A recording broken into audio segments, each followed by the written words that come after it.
All right, guys, in this video, Andrew's going to cover how to negotiate your closing costs. Andrew, how's it going? Pretty good. Good. Awesome. Love the glasses. Thanks, dude. Appreciate it.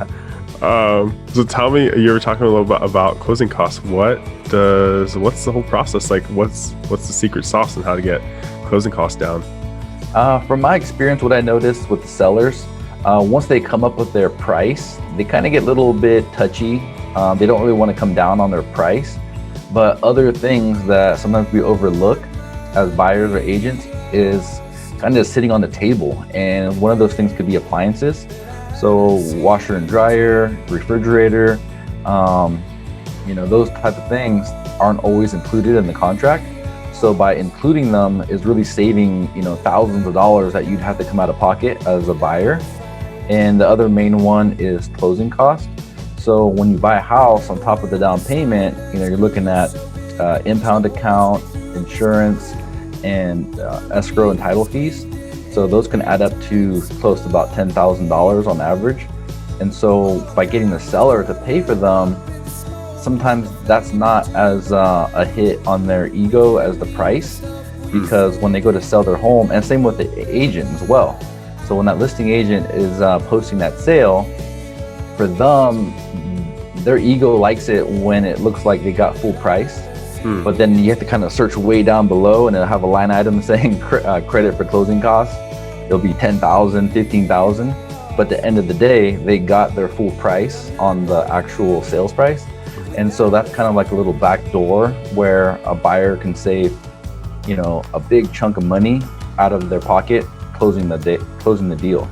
And so, and then even if that's an issue, depending on the market and the home, if my buyers are really tight on money, they can always add a little bit to the sales price and then ask for that money as a credit for the closing costs.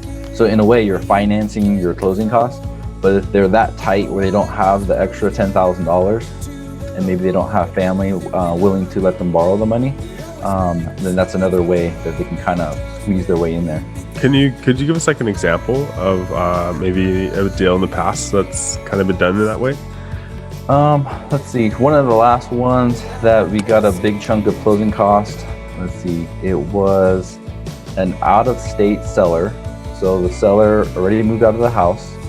They moved down to, I think, your neighborhood, like Southern California.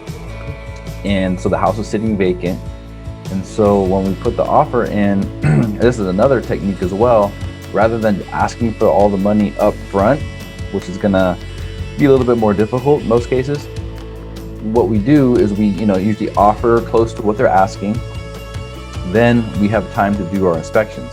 So when we do our inspections, we might find out that there was an old leak under the house. Maybe there was part of the roof that has some damage. So once you kind of compile some evidence of work that needs to be done at the house, sometimes it comes as a shock to the seller as well.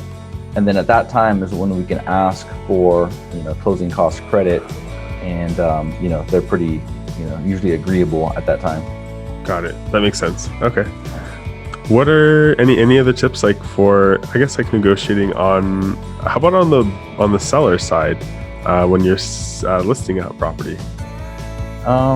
So on the seller side, depending on the market, you might have 2 or 3 offers to consider. And so number one usually is financing. Are they buying it cash? Are they putting a big down payment? And then number 2 is, do they have to sell a home in order to buy? So sometimes that can be difficult because now you're depending on that person's home selling first before they're able to buy. And so that's kind of one of the big ones I look for my sellers. If I find a buyer that doesn't need to sell and they're putting a good sized down payment, and then that's usually a pretty strong offer. Nice. Awesome. Cool. I'm trying to think anything else in terms of how to negotiate the closing costs down. At the end of the day, sometimes what gets the deal done is just being honest with the seller and saying if they don't get that credit, they can't afford the house, or they don't qualify for the house. And so there's been times where not only do we get a credit for the closing costs, but we also get a credit to buy down the rate, because by buying down the interest rate lowers their payment.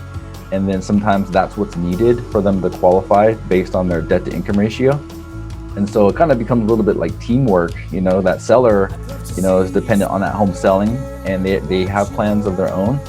And so sometimes they have to kind of help, make the deal work for the buyer, and so.